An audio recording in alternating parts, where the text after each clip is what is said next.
you caught me primping. Never primp in the kitchen. Not while you're baking, at least. Well, it's time to make some frosting. The way I make my frosting is with butter. Good old-fashioned butter.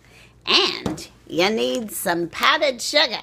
That's not going to be enough. We got to have a whole nother bag of powdered sugar for this. And then I add a little vanilla for some body.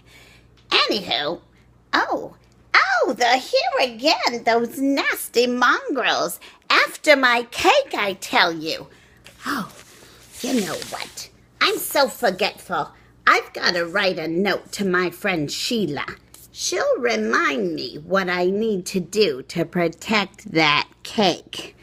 I'm going to mail the letter from Inara's address. I'm going to put it right in the mailbox.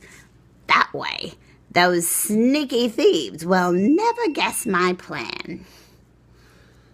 Edna Butternut signing out.